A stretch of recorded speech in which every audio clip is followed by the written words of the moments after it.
I'm about to show you one of the most frequently asked questions: how to stop a shot.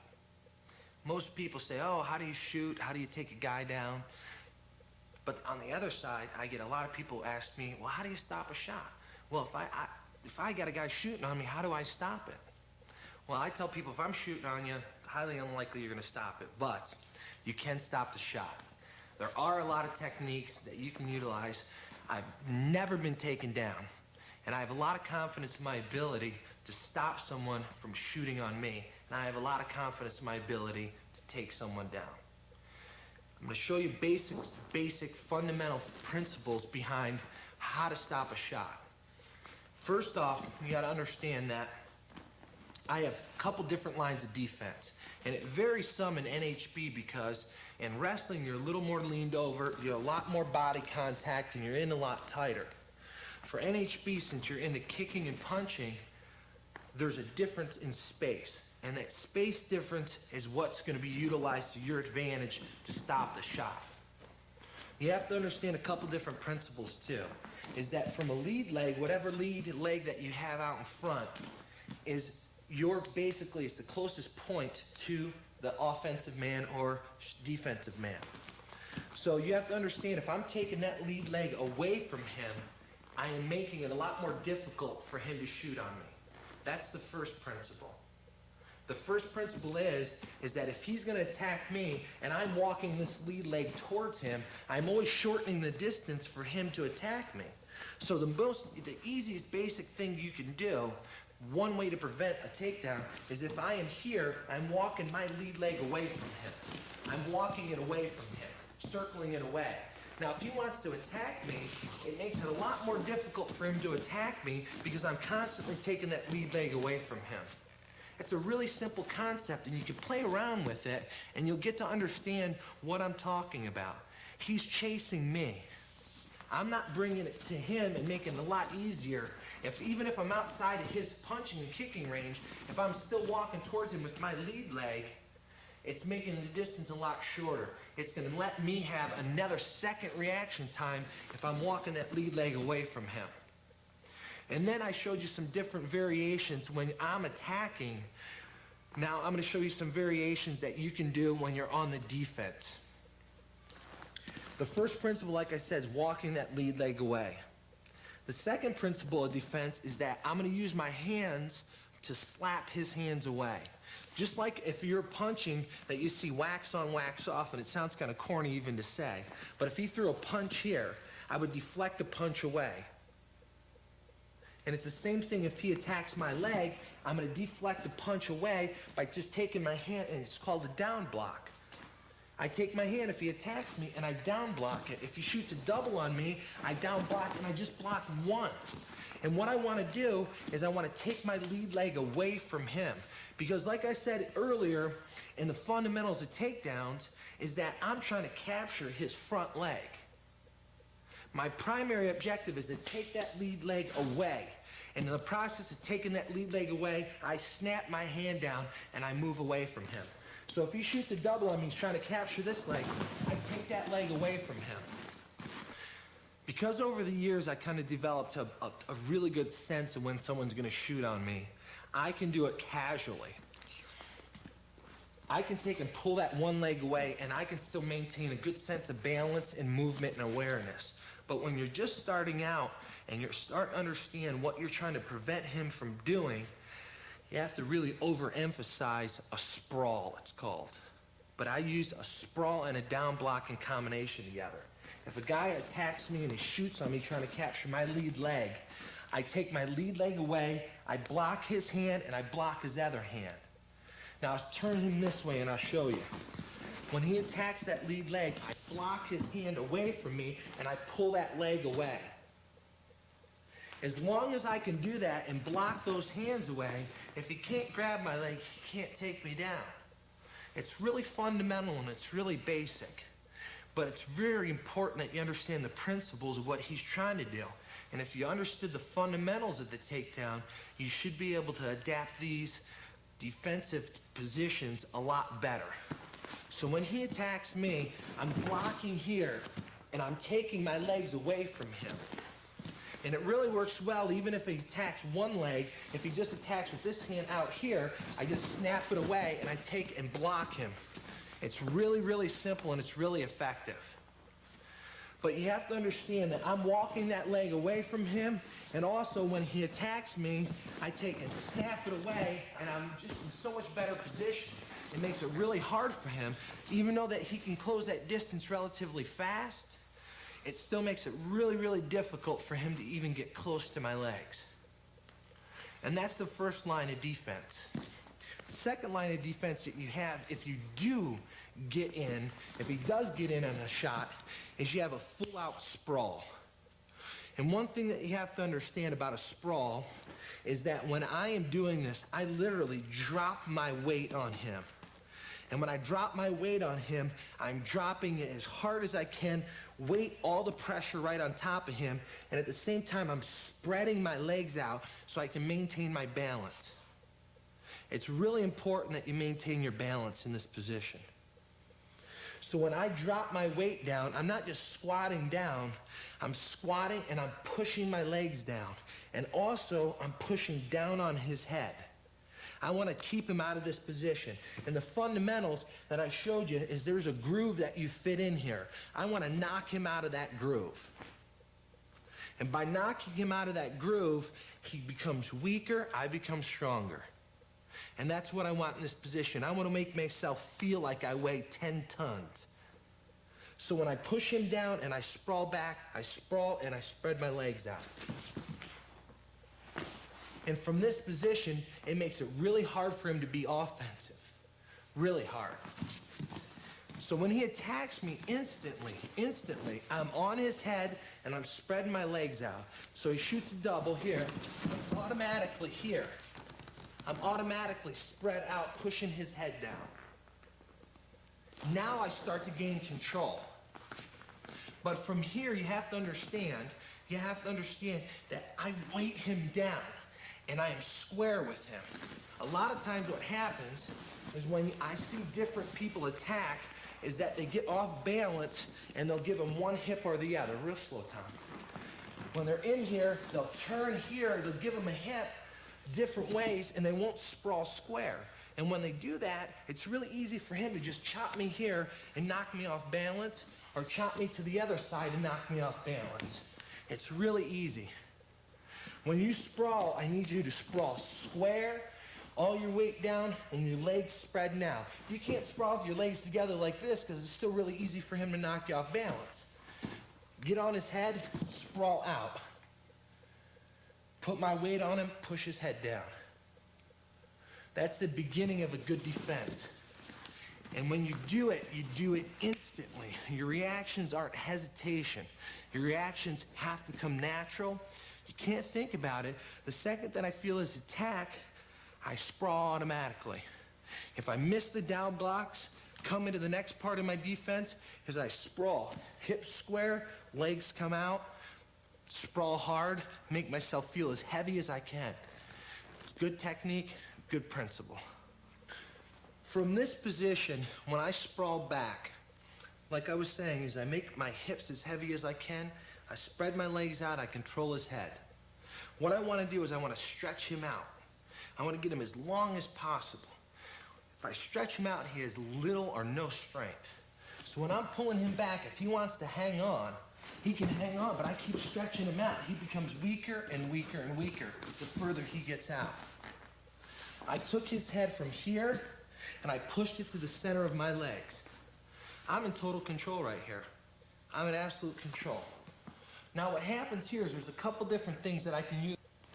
One thing that I like to do is I like to grab a tight waist, I call it, is really I'm grabbing his rib cage right at the bottom. And when I grab his rib cage at the bottom, I'm reaching all the way around, as far as I can reach around. I'm reaching around. If I can reach around to the other side of him, I'd reach around to the other side of him. Makes it really tight. If you look, if we spin all the way around to the other side, you'll see what I'm talking about.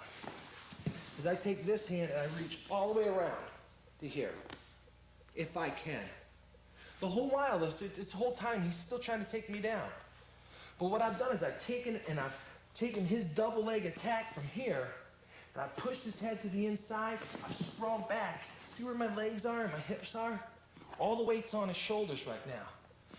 I'm gonna reach in as far as I can right here. As far as I can. And when I do this, I'm gonna reach around his ankle. And when I reach around to his ankle, all I'm gonna do is pull his ankle out this way, and I'm gonna pull as hard as I can on that arm I have around his rib cage. So what I'm doing, I'm here, and I'm expanding my chest, and I'm pulling on that leg. And at the same time, I'm forcing my hips down to the ground. You're gonna have to play with this a couple times before you understand what I'm talking about. If you watch my hips and my chest and this, those are the key points. Watch my hips. It is so tight. You can ask him. He's not faking the gasp and the moans. I grab here and here, and what I'm doing is I'm forcing my hips down to the ground, and I'm prying on him. And it creates a great lever. And the whole idea behind that is I get him totally flat, and it makes it a little easier for me to be able to get around him and get his back. I might not get his back right off the bat because he might sit through and put me into a guard or a different position. But at least I have the opportunity from here to take what he tries to utilize an offensive position to turn that into my advantage. So he shoots, I pop his head to the inside, I sprawl, I reach around here, and I'm holding tight. I'm still staying balanced because we're still fighting. I grab this leg here, and I force my chest up and down, and I force my hips down. And what that really does is it finishes breaking the locks on his hands. Okay? When he does this, he can grab a hold of me as tight as he wants. He can grab me as tight as he wants. And all I have to do is go. From there, here, it makes it really easy as I block him here and I spin behind him. From here, I got his back if I want it. And all this happens within split seconds. I'm moving and I'm keeping balance and I'm keeping focused on what I'm trying to do is control him. I'll look at it one more time. I'm only gonna do it a couple more times to him. I don't think he really enjoys this. He shoots in on me, I sprawl. When I sprawl, remember, making my hips heavy, put my legs back. Here. Automatically, when I start doing this, his head's already starting to slide. Head slides to the inside. Here, I reach around tight. I reach around tight. I'm keeping tight to him. And when I do this, here to here, and I pull. I pull with this. When I pull with this, I expand my chest. And it breaks the lock. And if you look again, I'm gonna do it without him underneath me. And you kind of see what I'm doing principle-wise. Because I'm grabbing here, and I'm pulling this. At the same time, I'm lowering my hips. I'm grabbing here, and I'm lowering my hips. And it is so tight. It is really tight. And you can get your partner, and you play around with this. And once you feel it once, you'll understand the principles behind it. It's a lot of leverage, and I'm lowering my hips, and I'm forcing them down to the ground. Don't have to be a big, strong guy to do it. I can grab someone, 50 pounds lighter, and if they execute this with the right technique, it's really a strong, powerful hold. Another technique that I want to show, besides a sprawl, it's a catch. Like when I feel the guy shoot, I'm literally going to catch. And a lot of guys do this, and I'm sure you've seen a lot of guys get caught in a guillotine that take a shot. The guy will shoot, and literally the guy's waiting to catch him, and will catch his head. Now I'll turn this way. Literally, they're waiting. They're sitting here, guy shoots, catches his head. Okay? And it's one of the fears that you have is when you're executing techniques, and the fundamental tape that I showed you on shots, I didn't emphasize, I don't think, enough on how important it is when you shoot that you tuck your chin. But a lot of times what happens is that you do get caught in this. Now for me, as defending against a shot, this is a great technique. But what I do is I catch this with an arm and with a sprawl. And I'm going to show it to you from the other side because it's a little bit better. Is literally I catch under here, okay? I catch under here and I catch the head. And at the same time I sprawl back. Or I can catch over. It doesn't matter. For me, the technique, you can play around with. These are two variations to it. And one thing about all the technique that I showed you to this point is that you can kind of take and mold it and fix it and use little bits and pieces, and you can make your own style of fighting from it. I'm just sharing with you some of the things that I use, some of the techniques that I prefer. They're not the best techniques in the world, but you know what? They are effective. I've proven that over and over again.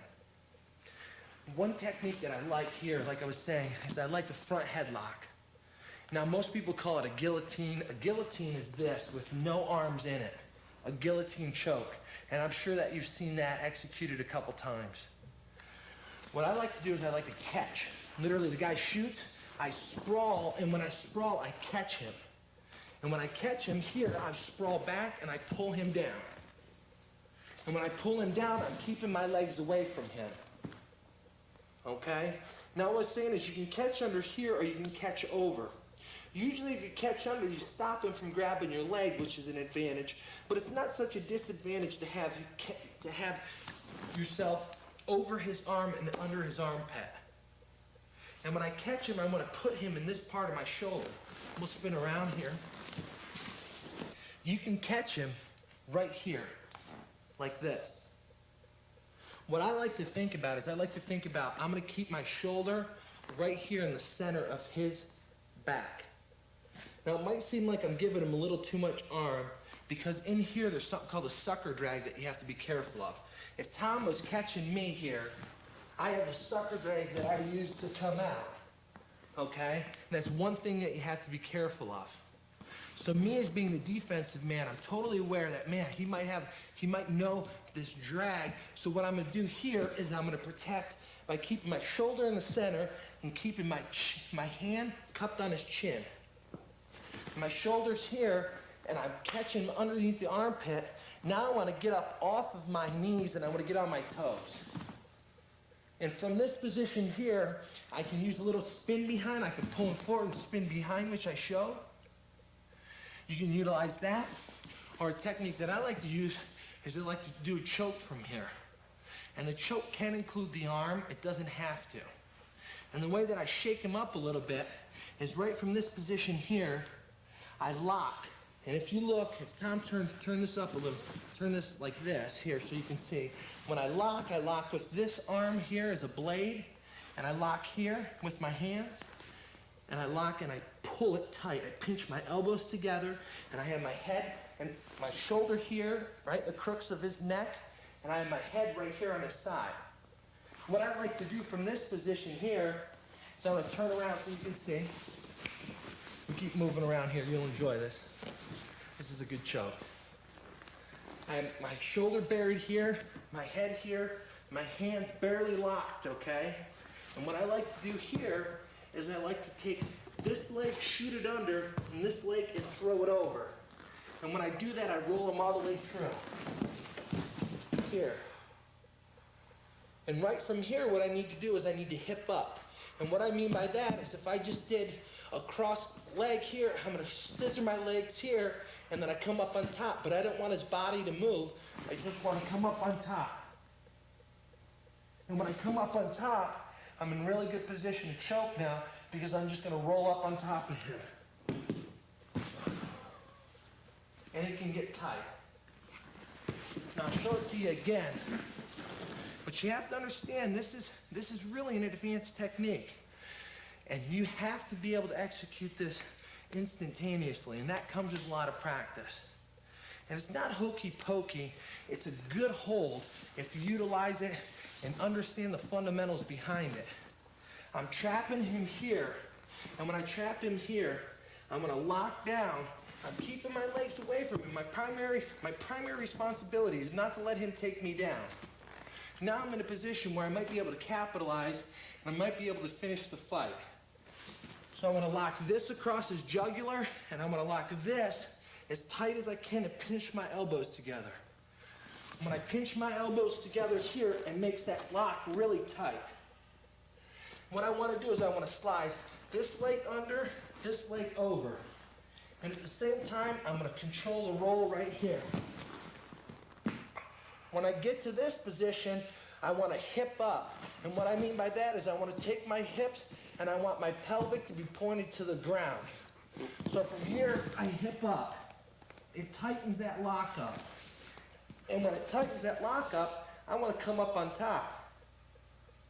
And when I come up on top, if all I'm going to do is I'm going to roll into him. It makes it really tight. I'll let him breathe. That helps out a lot. And I tell you what, I'll show it to you with no one. From this locked position here, I'm going to use my elbows. Normally you're not on your elbows. But what I want you to do is throw one leg under. There's actually a little drill that you do. It's called a hip hoist. From this position, you go here, like this, hand down, and then you go under. You can go under here. You can stay balanced, go back, stay balanced, back here. And that's what I'm doing. Right from this position here, just like if I had my hands here, going under. Except this time I'm going to take him with me. I'm going to roll. Here, under, roll him here. Hands up in this position. Now I'm going to hip hoist again. When I hip hoist again, it's going to draw that lock tighter. When I draw that lock tighter, there it is. Right from here. Now all I want to do is I regain my balance, secure myself, and I roll into him. And it locks that really tight. You're going to have to pay really close attention to this. It's really important. And the reason why I roll him through is it keeps him off balance. Really, actually, it's a good way to secure that lock. It's an excellent, excellent hold. But remember, your primary responsibility is to keep him from taking you down. All right?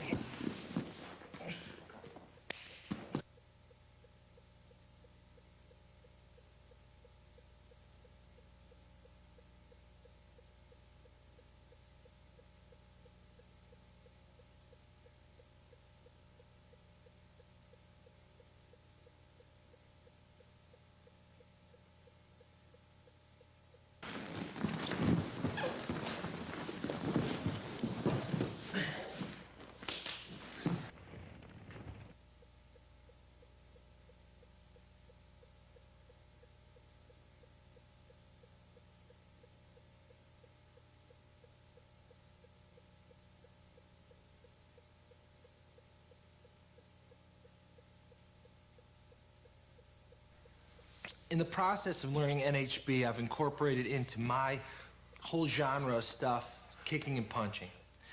Since I've put that into part of my NHB fighting, I've had to utilize some techniques to get out of situations that I might get into when I'm delivering kicks. One possible situation is if I do deliver a kick and the kick gets caught. What happens? What am I going to do? I showed you earlier some of the techniques that I use. If an opponent kicks me, I step into it, I catch, absorbing most of the kick with my thigh.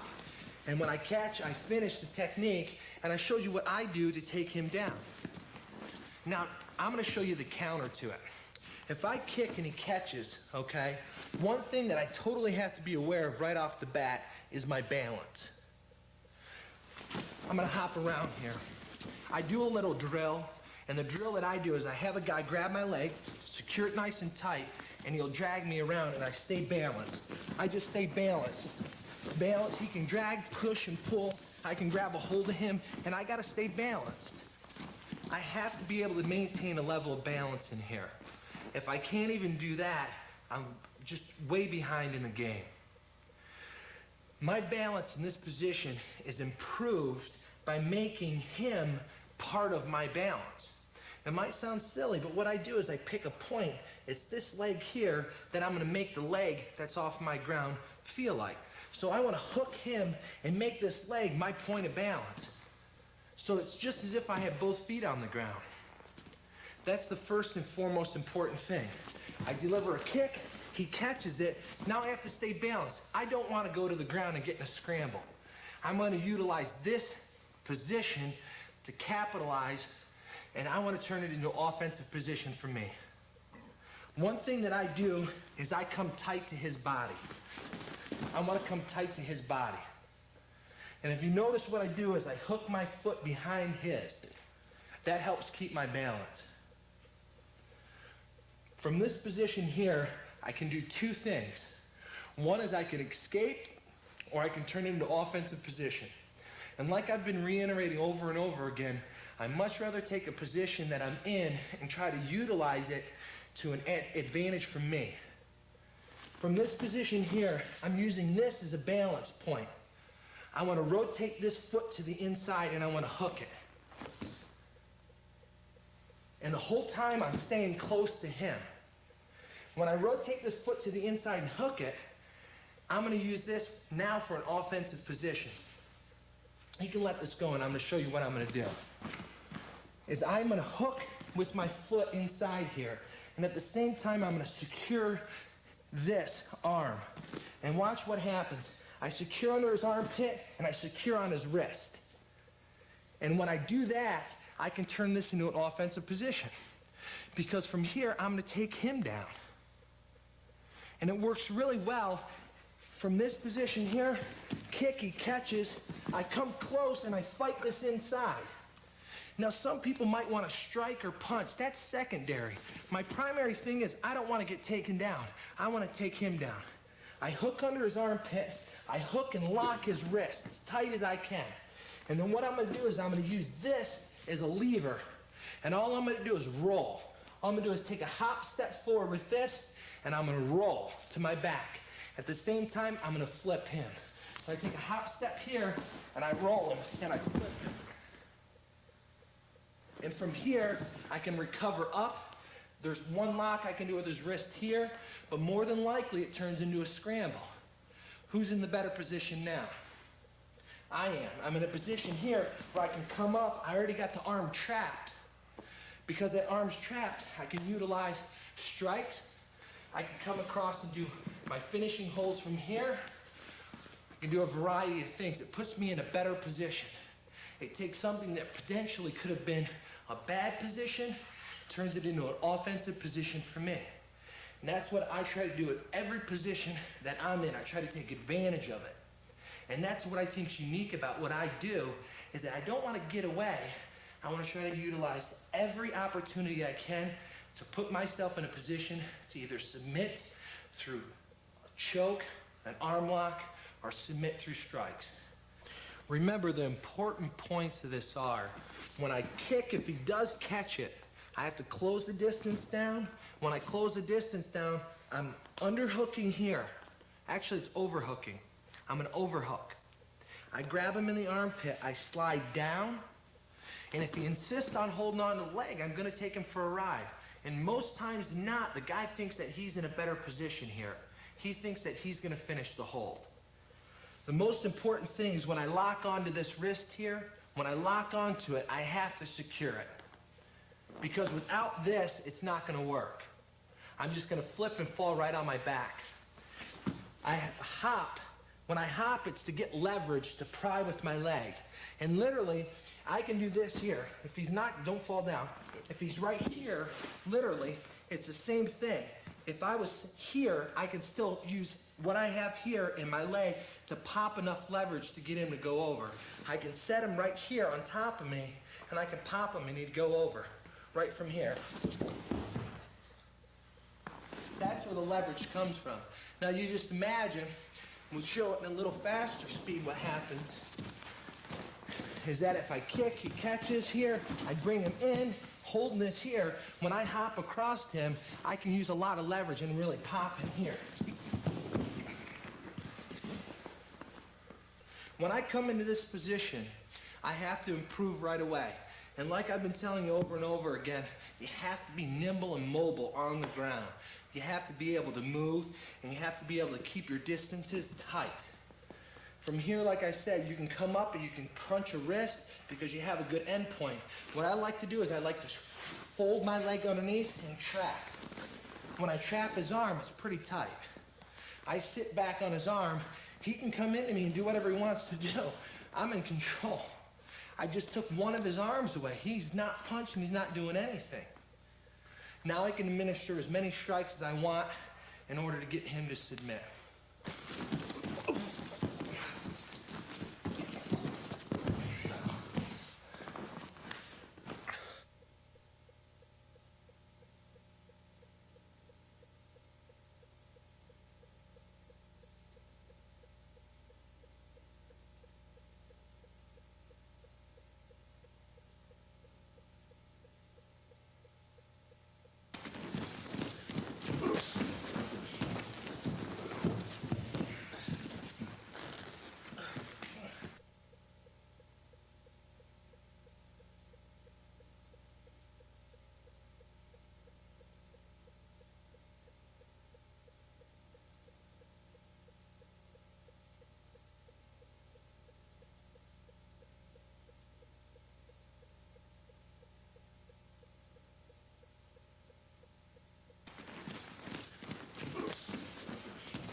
I hope you enjoyed this tape on countering leg attacks. I know that if you practice the principles that I teach you here on this tape, you're going to be able to defend against leg attacks effectively.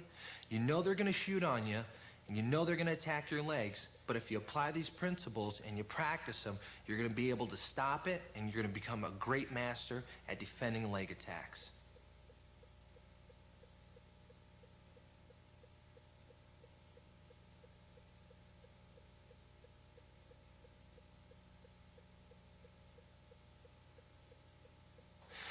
As a fighter, my primary background is wrestling. I've been wrestling competitively for 16 years. I've accomplished quite a few things in the wrestling field. I've been an NCAA champ. I've won a World Cup. I've won a couple national freestyle titles. And from there, that gave me the foundation to make a good transition into the NHB world. A couple years ago, I decided that that's the area that I wanted to pursue. So I decided that I would get involved with it. And my first event was down in Brazil, where I fought in a Vale Tudo event down there in January of '97. And it was probably one of the roughest introductions into the sport of freestyle fighting. I ended up fighting a Brazilian named Fabio Gugel, and I fought 2 times earlier that night and fought Fabio in the finals, which was a 30-minute fight, which some people tell me is going to go down as one of the classic all-time fights. And from there, I ended up competing in several UFC events, and I've won both of those events, and recently I've competed in a Pride event. And to this date, I haven't been defeated yet, and you know, this is all part of my process of getting to this point. Is I've really adapted from my wrestling skills, a style of fighting, taking the best of the best from the various arts and putting them all together into a fighting style that really relies on foundation and basic principles. And I think that's the most important point that I carry with all of my fighting styles, that I've taken a little bit of everything, and I've taken a foundation from Muay Thai, foundation from Jiu-Jitsu, foundation from Pankration, and I've all put it together, and I've taken those fundamentals, I think, to a new level. And I think it's really, really why I'm in the position I'm in right now. And I think it's why I'm able to put together a tape and show you the fundamentals and have you try and understand where I come from.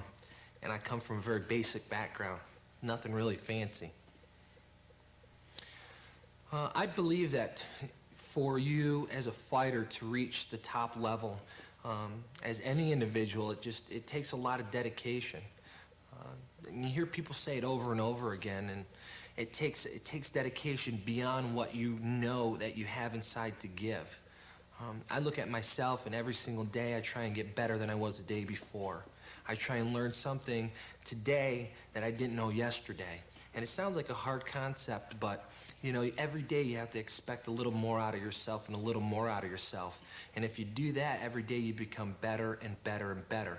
And I believe that's really a key foundation to what it takes to become a great fighter, is that you have to expect yourself to be better than anyone else has ever expected you to be. And I think if you keep that in mind, you'll end up really elevating yourself to a different level as a person and as a fighter. So what it means is today's fighter has to be well-rounded. They have to be an expert in kickboxing, boxing, Muay Thai, Jiu-Jitsu, grappling, ground fighting. All those skills have to be right on the money. You can't leave anything for chance. You have to take the best of the best from each of those arts, and you have to become an expert in them.